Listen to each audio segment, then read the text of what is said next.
Hello बच्चों, आज का हमारा क्वेश्चन है from the germinal epithelium arises. पहला सर्टोली सेल, बी है इंटरस्टिशियल सेल, सी है स्पर्मेटोगोनियम एंड डी है, ठीक है, सस्टेंटाकुलर सेल। ठीक है, तो समझते हैं इसको। जो यहाँ पर बात करें, ठीक है, जर्मिनल एपिथेलियम क्या होता है ये समझते हैं पहले। ठीक है, तो मेल में यहाँ पर बात करें, ठीक है, मेल में अगर यहाँ पर मेल से समझे क्योंकि ऑप्शन के हिसाब से यहाँ पर, ठीक है, मेल में जो यहाँ पर कह सकते हो टेस्टिस होता है, ठीक है, टेस्टिस जिसे हम यहाँ पर प्राइमरी सेक्स ऑर्गन बोल सकते हैं मेल में। ठीक है, तो इसमें बहुत सारे कंपार्टमेंट होते हैं जैसे जिसे टेस्टिकुलर लिब्यूल बोलते हैं, और उसी टेस्टिकुलर लिब्यूल में बहुत सारे कह सकते हो कॉइल ट्यूब्यूल स्ट्रक्चर होते हैं, जैसे क्या बोलते हैं, सेमिनिफेरस ट्यूब्यूल। ठीक है, सेमिनिफेरस ट्यूब्यूल। ठीक है, इसी सेमिनिफेरस ट्यूब्यूल में स्पर्म का प्रोडक्शन होता है जिसे यहाँ पर स्पर्मेटोजेनेसिस बोल सकते हैं, इसी में होता है। ठीक है, तो ये जो जर्मिनल एपिथेलियम होता है, ठीक है, ये कह सकते हो टेस्टिकल्स या कह सकते हो सेमिनिफेरस ट्यूब्यूल के जो वाल्स होते हैं, ठीक है, वाल्स, इसी कह सकते हो जर्मिनल एपिथेलियम से क्या होते हैं, लाइंड होते हैं। ठीक है, मतलब ये पाए जाते हैं इसमें। ठीक, तो ये जो कह सकते हो जर्मिनल एपिथेलियम होते हैं, ये इसमें क्या क्या कंसिस्ट होते हैं, मतलब क्या क्या इसमें होते हैं।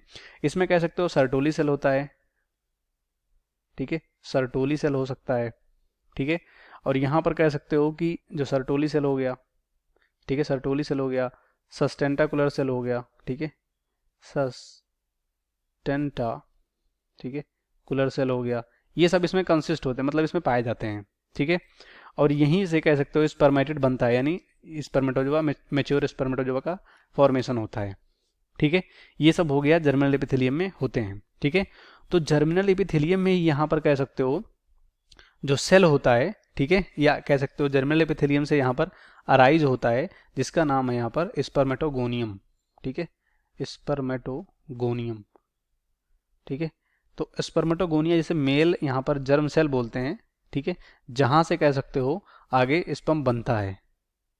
ठीक है, मतलब डिवीजन के बाद फिर स्पर्मेटोगोनियम, फिर स्पर्मेटोगोनिया, फिर प्राइमरी, फिर सेकेंडरी स्पर्मेटोसाइट, इस तरह से।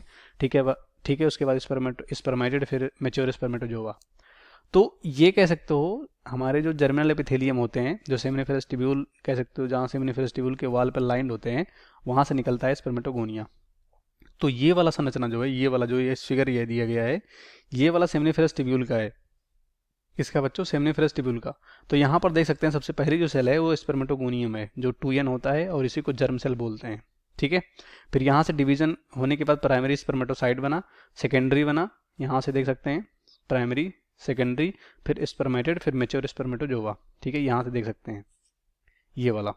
ठीक है, तो हम कह सकते हैं कि हमारा जो जर्मिनल एपिथेलियम अराइज होता है, ठीक है, फ्रॉम जर्मिनल एपिथेलियम अराइजेज जो करते हैं वो किसको करते हैं, स्पर्मेटोगोनियम को, यहीं से स्पर्म का निर्माण होता है। तो यहाँ से इस फिगर से समझ सकते हैं। ठीक है, और इसका सिर्फ एक ही काम होता है कि ये कह सकते हो स्पर्मेटोगोनियम का निर्माण करें और यहाँ से स्पर्म बने। ठीक है, क्योंकि ये टेस्टिस में होता है। तो इस क्वेश्चन का राइट ऑप्शन पहला सर्टोली सेल है। तो ये स्पर्मेटोगोनियम में एक सेल पाया जाता है जो कि यहाँ पर नर सेल की तरह काम करता है, ये गलत होगा। दूसरा इंटरस्टिशियल सेल, ये एडजेसेंट टू सेमिनिफेरस ट्यूब्यूल के यहाँ पर कह सकते हो बगल में पाया जाता है, और ये टेस्टोस्टेरोन हार्मोन निकालता है, जिसे लीडिंग सेल भी बोलते हैं, तो गलत होगा। ठीक है, चौथा है तीसरा है स्पर्मेटोगोनियम, तो ये राइट होगा। चौथा है सस्टेंटिकुलर सेल, तो ये भी इसमें कह सकते हो इसी वॉल में पाया जाता है, तो ये भी यहाँ पर गलत हो जाएगा। इस क्वेश्चन का राइट ऑप्शन हमारा कौन सा होगा यहाँ पर, ठीक है, यहाँ पर कह सकते हो सी होगा, बाकी सब गलत हो जाएगा।